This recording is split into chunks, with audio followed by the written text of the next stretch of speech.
So I'd like to talk a little bit about communities. What is a community and how people are bonded together during this time period? We talked about the different social divisions of England. It's important to talk about the different ways in which those levels could cohere together. So community is essentially just a group of people who bonded together by something. And the very first thing that everybody's bonded by is geography. Where you live and who you live next to, that kind of situates you where you are. Most people didn't move around very much. In the medieval period and the early medieval period, you couldn't move around a lot. You weren't allowed to by your lord, so you might be able to move within a very, very, very limited area. But some people, you might not leave your town very much or very often or ever.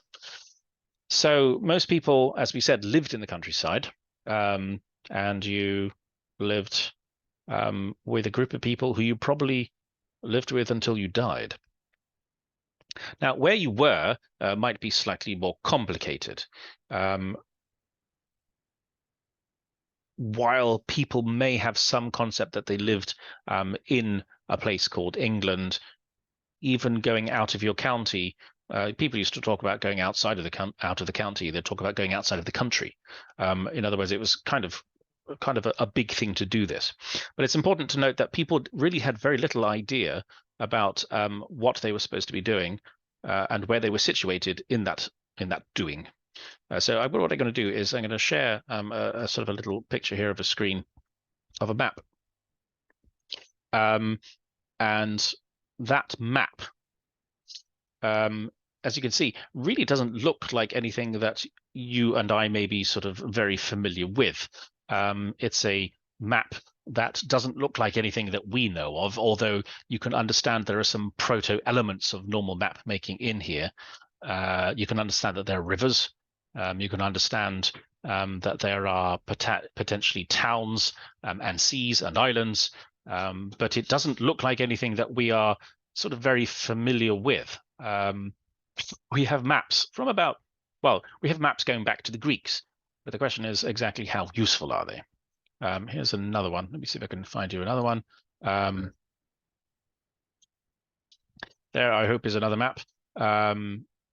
And you can sort of see this is a map of England. This is very early, again, sort of very late medieval period. This is a map of England on its side, and you can sort of see there are some very strange islands up here and around here which don't really exist, or if they do, they don't look anything like this. Scotland, this is the Scotland out here, looking very anemic. London is this little large town here. But as you can see, this is not the normal orientation of what a map would look like. It's just sort of higgledy-piggledy. There are rivers, there are towns, there are points of interest on it, but it doesn't really look like anything that you and I might understand or could use. Even if somebody in town or even a village could ever see something like this, and there certainly weren't many of these floating around, you wouldn't really be able to situate yourself on it or understand the distances between anything. And it takes up until about 1556. There's a man, here's a map done by a man called done by a man called Christopher Saxton. This is 1576. And this is the first man to survey England and Wales. And as you can see, this map is a lot more useful. You've got properly proportioned parts of England, although perhaps it's better north to south than it is east to west. And the reason why is that most map makers could do, now what is it? Is it latitude but not longitude, or longitude not latitude? I forget which it is. Until we have decent clocks, and until we have clocks that consistently keep time, you can't measure things properly. So maps tend to be very good one direction, but not very good left to right, I think it is. And that's why some parts just may look a little bit funny. But this is a very good map. This is such a good map that it was printed consistently until about 1778, when I can't remember who did it, but somebody else did a slightly better map, and then Saxton's maps fell out of use. But until that happened, this is what they used, or this is what they had accessible, and this was useful. And you can see all the divisions here of the different counties. If I can get my mouse over here. So these are all different counties that are colored in different sort of shapes, different colors and outlines. I did mention a while ago that we have two sort of major bishoprics, sorry, major archbishops, one from down here and then one from sort of roughly up here somewhere. That's York up north in Yorkshire and Canterbury down here. So that just gives you an idea of roughly where they sit. Anyway, so this is the Saxon prints, the first atlas of any country, and this is the first time we'll sort of see anything like this. And so you wouldn't know where you were in this whole period. You just wouldn't know what was going on until you could have access to something like this, and that took a very long time. So you're bonded together by geography. I'll stop sharing that. You're bonded together by geography. That's one of the very first things. The other thing that will bond you together is religion, and religion is well, everybody's a Catholic, and it's important to note that there is very little deviation from this. And there are people who are heretics, but they are generally burned, and you don't see very much of them. But everybody's Catholic, and the joy about everybody believing in one religion is that everybody understands what's supposed to happen. Everybody knows what they're supposed to be doing and how we're supposed to function. And the Protestant Reformation will change all of that because the Protestant Reformation introduces the idea of choice. The root word of heresy is heresias, which means choice. Somebody who chooses something different. And the Protestant Reformation is essentially a heresy. It makes people now have to choose. Before, you grew up and you could just be any religion. Sorry, you would be one religion. But as soon as Protestantism comes along, now you've got to make a choice. And when you can see other religions around you, or in this case, other forms of Protestantism, you have to look around you and then decide, well, am I on the right kind of Protestantism and whatnot? So it introduces a lot of, I'm not quite sure what good word to call it, but it introduces disquiet into people because when everything is settled for you, you don't have to think too much. But as soon as you have to make a choice for yourself, then it gets complicated. So as we go through the course, religion will change. Excuse me. Religion will change, but for the moment, everybody's a Catholic at the beginning of this time period. The other thing that binds people together, or possibly not binds people together, is languages. And of course, English is built on Old English, which was a Proto-Germanic language. Sorry, it's not a Proto-Germanic. It is a Germanic language. It's a Germanic language, and it has all the forms and structures of a normal continental language. And it sounds a little bit like Eile, Westheithuhal, Ha Gamith Myth May, which, if any of you are Scandinavians, and if you have any Icelandic origins, you'll sort of hear a little bit of Icelandic or Old Norse in there. And so we have this sort of complicated and Germanic language that is then greatly simplified by the Vikings. The Vikings start invading around the late 700s, and they come in and they split England in half and take one half, and the English take the rest. But in the process, the language simplifies greatly. And so all this complicated, difficult language grammar becomes very simple. And so the English we have nowadays, the language that we speak, is quite simple. While English has a lot of exceptions to lots of different exceptions to the rules that it has, syntactically, it's actually very simple, or at least comparatively simple to many other languages. The flip side of that, unfortunately, is that if you know English, it makes it very difficult to learn other people's languages because they have all sorts of things that we don't have in English. So cases, for example, we don't really have cases in English, but pretty much every single continental language, including Old English, has at least 4 or 5 cases, and it just makes it more complicated to learn a language. Anyway, so everybody spoke Old English until the French invaded in 1066, and then everybody spoke French. French was what we call a prestige language. When there are languages in competition with each other, one language becomes what we call a superstrate language, and another language becomes a substrate language. So if you imagine sort of like in geological terms, you have something above, that will be French, and you have something below, which is English. And you can see some very good examples of this in terms of, just take something like food. Food, the words for animals that we have are virtually all Anglo-Saxon. And you're walking past, you see a pig, or you see a cow in a field, or you see a horse. And when it gets turned into food, which you will eat on your table, the words become French. So, for example, it's a pig and it's a cow in a field, and those are Anglo-Saxon or Viking words. By the time you get it on your table, it becomes ham and beef. Those are French words. And this is the way language really continues until the 1390s. Even by 1390, people couldn't speak English. People preferred what was a form of what's called Anglo-French. And it took one of the kings, Edward III, he said, right, we're going to speak in English. We're not going to do French anymore. We're going to do English. And then people started speaking English, but obviously it takes a while to sort of get the population up and going. But even the English that people speak is very strange. People who lived in the south of England very frequently mistook people who lived in the north for foreigners. And there's this wonderful example, and I'll share my screen here because I'll probably have to show you something. There's a wonderful example from William Caxton. Let's see if we can find the screen. I think that's the one. And here we go. William Caxton and his friends are sailing along. Sailing along the. Cancel this. Sorry. Technical issues. They are sailing along the river Thames, which is sort of on a latitude with London and goes around London. And they came across, well, they couldn't, they ran out of wind, and so they landed on the Kentish side. So this is just north of London. And they went in to buy some food. And I'll read this with some sort of Middle English accent. And so William Caxton's example. And specially he axed after Eggis, and the good wife answered that she could have spoken no French.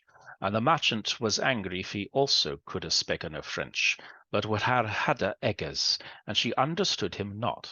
And then at last another said that he would have had iron, and the good wife said that she understood him very well. So in English, and he asked specifically for eggs. The good woman says, well, I'm sorry, I don't speak any French. And the merchant gets angry because he can't speak any French either, but he wants eggs and she can't understand them. And then at last another person said that he wanted iron. And then the woman sort of says, now I understand you, what you're talking about. This is Middle English, and or at least this is Middle English going into early modern English. There are some forms of early Middle. If you read Chaucer at all, Chaucer is actually in some ways quite difficult to understand. You can understand if you say it out loud. You can sort of get the idea of the English behind it, but you will probably need some sort of dictionary to explain what some of the words mean. Hang on, I've got a cat here. Hang on, Boxing. Thank you. Anyway.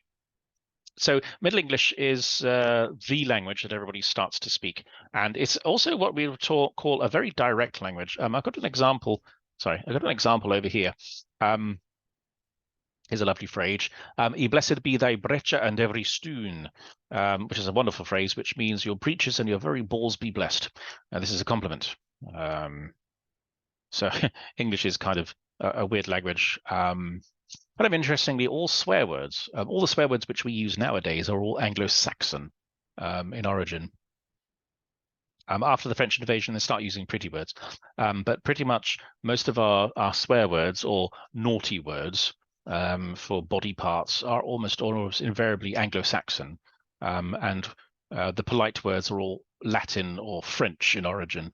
So when you swear that you shouldn't, you can at least understand that you go back to some sort of Anglo-Saxon thing here. Even your language might be dictated sort of a little bit by geography. If you go towards Cornwall, which is in the far west of England, people speak Cornish, which is a Brythonic language, which sounds like nothing that you would have heard of, unless if you're big into Brythonic languages like Breton or Welsh. Or some types of Gaelic, but I'm not really sure Gaelic counts as one. But these are indigenous Celtic languages. If you go to Wales, only Welsh is spoken. So your language, while everybody speaks English, there are still places that don't speak any English at all and won't speak English. They are still spoken up until the English have to stamp it out, and they do this sort of from the 1900s on with great vigor, and they force everybody to speak proper English. And so that's why there's been a concerted effort by many governments, the Welsh governments, and the Irish and the Scottish, to sort of reintroduce their languages again. It doesn't really take because nobody else speaks these languages, and it's kind of complicated. But anyway, that's how it is. So people are bounded together by geography and languages, by religion. There are some issues, of course, talking about the community. The word itself, it's a social science word, and it's a label that historians use. And community, if I say the word community, can evoke different things. Like for me, if any of you have watched Edward Scissorhands, there's this sort of wonderful sort of suburban American life that sort of sits out there, a community. That's what a community is. And there's a certain amount of coziness that's only available because we look at this from a 400-year distance.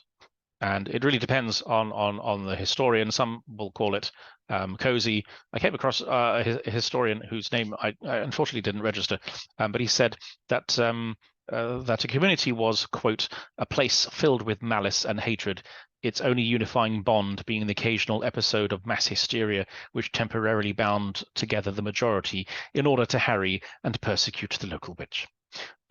So a community is kind of, yes, depending on the historian, depending on the time period, and depending what you want to talk about, all of these things can be sort of that way. So in some ways, we need to distance ourselves from this. A community really is just a way that we relate to each other. The things that tie us together with other people in that community. Some people in that group will be in close proximity. For example, you'll be very close to your neighbors, and you'll be probably close to your immediate lord. But others might be far away. For example, you will probably never see the king in your lifetime. He will just be a distant figure that lives a long way away. And that's just how it is. Let me stop sharing here for a minute. Okay, so there are different kinds of ties. There are ties of authority, and I probably shouldn't have stopped sharing, so let me start sharing again. There are ties between a lord and his and the other people, the tenants. Let me show you a picture of what a manor looks like. This is a plan of a medieval manor, and as you can see, it's built around a main house, and it's built around a church, and there may be some other little sort of bits and pieces, but then everything else is sort of spread out all over the place. These are all the fields that are all cut up into little pieces, and there's some common area where you might look after your animals. You could pasture your animals. There may be some forests that you might be able to go into, some woodland up here, depending on who owns it. A lot of the time you weren't really allowed just to walk around willy-nilly and do whatever you want. But this pretty much would be your life. This would be sort of the geographical limits, unless if you had a very lovely sort of king. Sorry, a very lovely what's the word? Landowner. This probably would be much of your life, and you'd spend most of your time here. And so we start out with a lord. I mean, this is the first person. Lords could they'd be owner of a manor like we have here, this little house, and all the lands around it and the people who worked on it. You could hold multiple manors. Gloucestershire, which is one of the English counties, was owned by a man called Lord Berkeley, who owned most of it. So he owned a very large portion of the entirety of the place. So it's not just sort of one lord, one manor. But each manor is divided, and this is sort of an explanation of what you're looking at here. Each manor is divided into what was described as the demesne land and what was tenant land. Now, the demesne land in the Middle Ages had been mostly done by serf labor.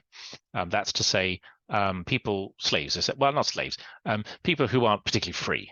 And you sort of get to live on the land, and as a return, you sort of get to eat what you make of it, and you sort of give presents to the king. Sorry, you give presents to the lord at various points, and he sort of allows you to live there. But this pretty much dies out by about 1500, and I am going to point out that there is a big historiographical argument about whether this kind of thing existed at all. But I'm going to ignore all of that because it's not really important. By about 1500, most of all of this stuff had mostly gone. There are people who hold out, there are lords who lend out large units to yeoman farmers. Some of the tenant land is held by freeholders. A freeholder will hold his land in forever. He could leave it in his will, he could sell it, but he had a recognition of lordship to the lord of the manor, and he had to pay money to the lord to recognize such a lordship. But most of them held their land by what was called customary tenure. And that means that the land is granted to them out of the court of the manor, which would sort of meet 2 or 3 times a year. And according to the custom of the manor, that's the phrase that's used, the land would be divvied up amongst people, and that would be sort of your area. And these tenants, these customary tenants, would be described as what we call copy holders, and they would hold their lands according to a copy of an entry in the records of the manor court that was given to them as a record. Sometimes you will, if you go back through the deeds of a very old house, you'll find by the time you get back to the 16th and 15th centuries, excuse me, a little copy of parchment, which is actually a copy of the original grant of the land on which that house is built, to a copy holder. So these copy holders put a down payment to their lord called a fine. It's not like a fine that we pay now, but just a sort of an annual rent. Now, you could hold this land for a number of years, like a modern lease, or you could hold it for a period of your life. This was a customary, what would we call it? A customary form by which you take the land of the life for the life of yourself or your wife or your eldest child. And the terms in which they held their land might be fixed according to the custom of the manor, in which case they were quite fortunate, or they were arbitrary and they could be changed. So there was a relationship between the lord and the tenants, which was the defining relationship of any local community. It's how everything runs. And there's all sorts of rules and customs laid down, and there's sort of a lot to sort of talk about this, but it gets very technical, and I don't really sort of want to. Sorry, the cat's trying to eat me here. I don't really want to go too much into it, but nonetheless, this is kind of like the basic level. The lord is an ownership of a manor, and he has a relationship to his tenants. Now, there are 3 kinds of tenants. There are the to a lord, they were just nothing but peasants. He doesn't care. But to a clerk who has to write down these copy holder bits and pieces, for example, there'd be 3 different kinds of levels, or 3 different kinds of them. There'd be the rustici, or the countryman. There would be the nativity, those who were born into slavery, into servitude, and there'd be the villani, or the villains. Not a villain. Villains is just kind of like a different grade of it. So the lord doesn't care, the clerk does care, but the peasants don't care. They don't really differentiate between each other. Most of the time, if you were to meet another peasant, the most important questions on their minds would be, for example, can you play an instrument? Like, can you entertain us? Are you a bastard? Are you married? Were your parents married when you were born? And perhaps the most important question is, are you free or not? If you're not free, then you become a villain, or the villani. And you would have various, I don't know what we call them, responsibilities as a villain. You would have to work the land according to customary expectations. This might be you have to collect nuts for the lord, or firewood. You might have to plow or harrow the land, and in return you get to pay rent for some land. On the land, you can produce anything you want, although it is all technically owned by the lord. But obviously, if you run your peasants too hard, they will get angry and not function very well. Usually, you only demanded what was called a heriot, which was a customary fine of the best animal that you have in your keeping, or maybe a valuable chattel. And this is when he died. So you have very little rights, and you kind of, the lord of the manor will look after you, but there are certain expectations of you having to do things back. You could not, for example, leave the manor for more than one day. So you were sort of allowed to go off, but you had to be back. If the land is sold, say a lord comes along and buys another manor of another lord, you go with that land. So if you had a lovely, wonderful lord, and it changes, you get a horrible one, it's tough luck. There are no legal recourses for you unless if the Lord decides it. So in other words, there's no Supreme Court or High Court that you can go to have an argument settled or something like that. It's decided in the manorial courts. And if they think tough luck, it's tough luck for you. So there's no right of trial before the royal justices. That's reserved for important people. And in some manors, lords might have the power of life and death over you, over those who were guilty at least. A lord can also choose who his villeins may marry. Let's say I'm a villain, so I have a lord above me, and I have some children, and I have a daughter, and I marry her off to somebody outside of the manor. I can be forced to pay compensation for the loss of future generations to that lord, because he's just lost a few generations of useful workers on his land. If you're a widow, if you don't marry within a couple of months, then the land is in danger of being neglected. And so sometimes you'll be ordered to choose a suitable husband before the next court, which is normally in about 3 weeks' time. So if your husband dies, you've got 3 weeks to sort of shack up with somebody else and get married. And if you don't, the shire reeve or the sheriff will choose a husband for you. And if you don't consent to the choice, you can be imprisoned until you do so. So, it's not a great position to be in. If that, you've only your ways of escaping this kind of system. There's only a few. You can be made free, so you can become a free man or a free citizen, and then that sort of gets you out of the manorial system. Or you can run away. Now, if you could run away for a year and 1 day, you become technically free. So you're a villain. You live in a particular area, and you think you can escape. And the problem is, in doing this, you can lose all of your belongings in the process because you won't be able to carry everything with you. And also, your nearest male relatives will be fined. Your wife and children will be turned out of the house, and you lose all of your possessions. And so sometimes, even if you did want to escape, and you might escape, your family might come running after you because they will bear the brunt of the ramifications and the consequences of this legally. So even if you did manage to escape, you might get chased down. And even if you did escape, there are some very good questions you need to ask yourself. What skills do you actually have? What tools do you actually have? Can you actually live a life outside of a manor? Like what can you bring to the table? So this is going to be very complicated. So people generally didn't sort of tend to leave very, very often, simply because it was impossible to survive. Anyway, so that's the Lord and Tenant authority. And then the next one, of course, and I talked a little bit about this, was the church hierarchy. This is the other hierarchy and the other sort of social ties that pull people together.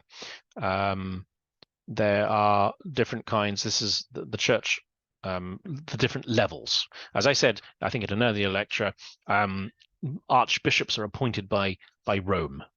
And when an archbishop dies, the king writes a letter with his nomination to the Pope, and the Pope can choose whether he approves it or not. And generally they did, because it sort of kept things happy. But sometimes the Pope might want to send a message and choose somebody else. So archbishops ruled. There are two archbishops, as I said, one in the north, the Archbishop of York, and the one in the south called the Archbishop of Canterbury. And these ruled over areas called dioceses. And England is broken up into 14 dioceses, and Wales is broken up into 4.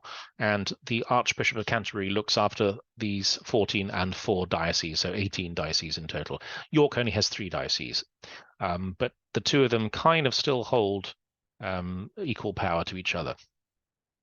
Now, these dioceses are then looked after by bishops. These bishops preside over the diocese, and they also hold manors like their lord counterparts. Bishops can earn as much as an earl.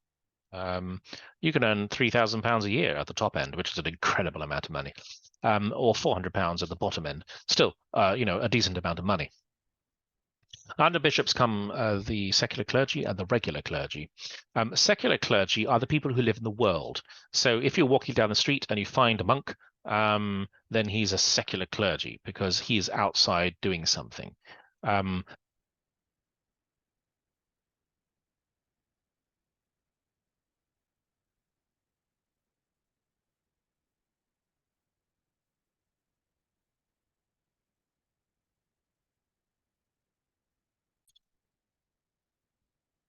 Sorry, we just had a microphone cut out there. So yes, as I was saying, you've got the church hierarchy. Let me share that screen again. So if you could see a member of the clergy, then they're a secular clergy. They live in the world, they look after you, and they look after the problems and the issues of the world.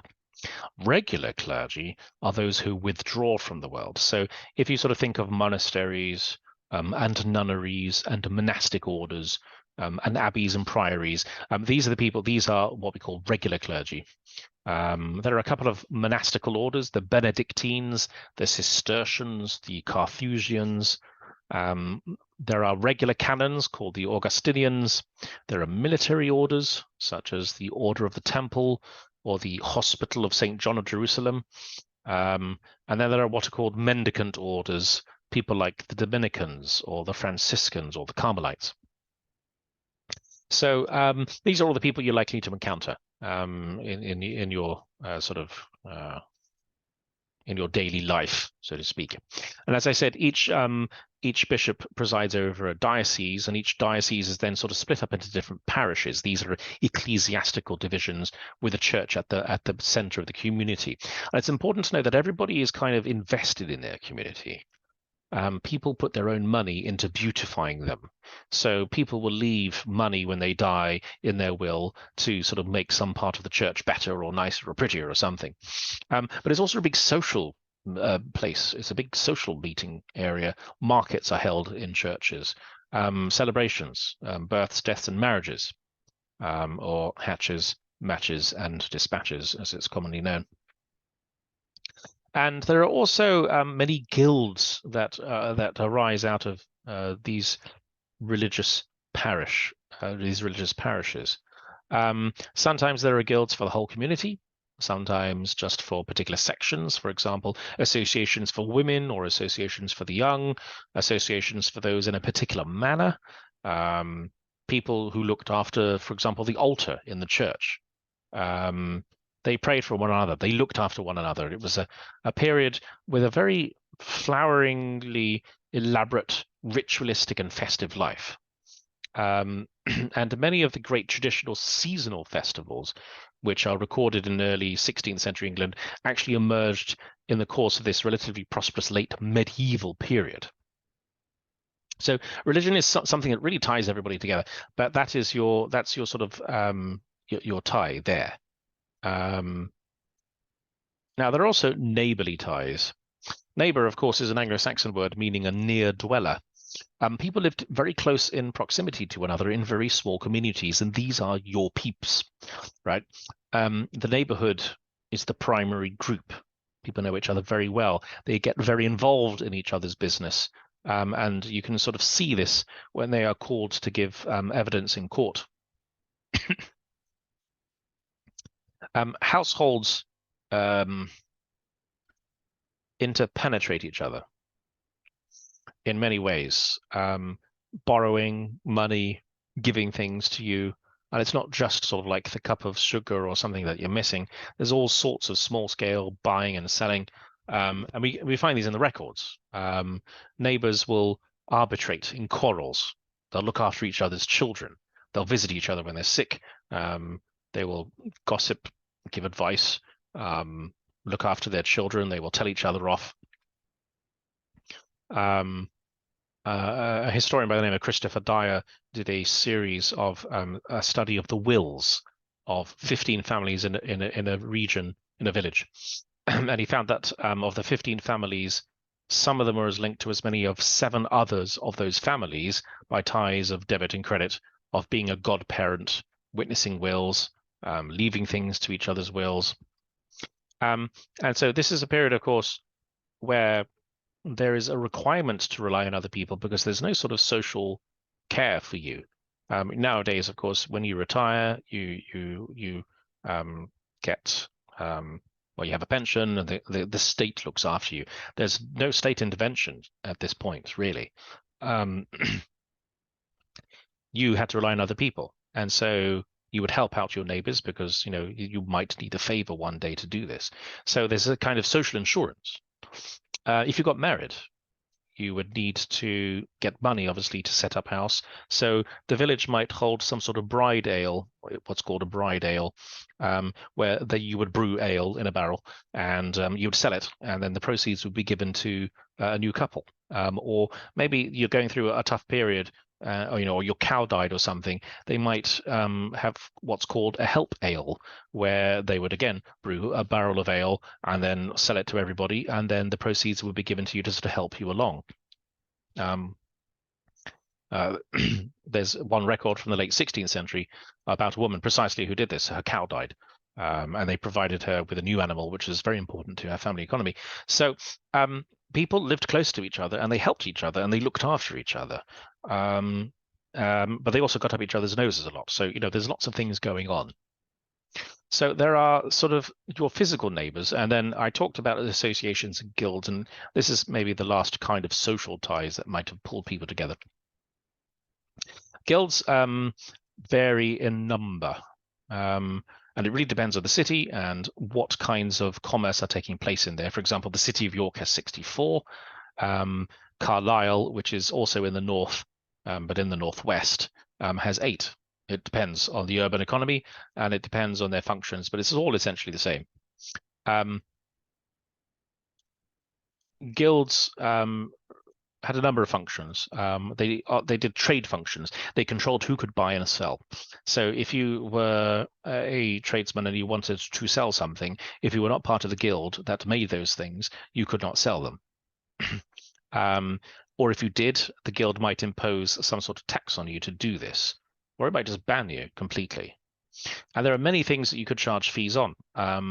Guilds might control pontages, uses of bridges, of stallages, which is the right to have a stall in the marketplace, and pavage, which is basically road maintenance. The guilds could also govern how many apprentices you could take on. That's important because if you suddenly have 15 people working for you, that makes the competition very difficult for everybody else because they have to compete against you and your 15 people. So you could limit your competition by limiting the number of apprentices that people could take on. Guilds also governed, I guess, they would exercise some form of quality control on things that were being produced. So, for example, normally the adage of caveat emptor would apply if you were going to buy something. In other words, you kind of have to watch out what you're buying. But for example, you might find that you'd have a loaf of bread that had stones in it or iron. So when you weighed the bread, it would feel heavy, and you think, oh, this is a good loaf of bread, only to find out that it had been adulterated with something else. Wool, for example, could be stretched before it was woven. So you'd pull out your wool to make it go further. But then as soon as you sort of wash it or it gets wet, it'll shrink, and then you'll have a lot less. Cloth could be mixed with human hair. Shoes could be made from substandard leather. Meat could be sold even though it was bad. Wine could be sold even though it was sour. Pepper could be sold wet because it was heavier and liable to rot quicker. So guilds would control these things to make sure they didn't happen. And they obviously happened quite frequently because there were lots of sort of guild things. But there are consequences for breaking these rules. The pillory was normally the favorite one. So you'd be put up in the docks and everybody, put your hands and head through something and people would throw things at you. But sometimes the punishment fit the crime. So if you sold bad meat, they would burn the meat under your nose. You had to smell it. Did you sell maybe bad wine, sour wine to people? Then you might be forced to drink it or have it poured all over your head. So trades governed quality, and they also controlled the labor relations, or in other words, wages, how much people got paid. But like many neighborhoods, they also had social functions as well. There was a sick fund because obviously there's no Medicare, there's no sort of health system that will look after you if something happens. So if you sort of have an accident and break an arm and you can't work, how are you going to pay for whatever you need to pay for? Well, that's where you have a sick fund or an unemployment fund, or if you maybe lose your husband, there is a widow and orphan fund. And people would attend each other's funerals and weddings. They would say prayers for the dead. They would celebrate annual feastings and drinkings. All of this, what this did was foster a sense of fraternity or brotherhood, and they constantly referred to themselves in the guilds as brothers and sisters. And they would have processions where you would walk through the town carrying your guild colors, and you would have particular gown. You'd have particular gown colors. Sorry, particular liveries. So basically, like a Renaissance fair, a Ren fair of some sorts. Everybody would dress up in these particular things, and each guild would climb. When Queen Elizabeth was crowned, all the guilds got together and lined the processional route, all dressed up in their particular colours to meet the Queen. So that's really what communities are about. And next time we'll talk a little bit about making that a little larger and talking about a nation and some of the political offices that take place.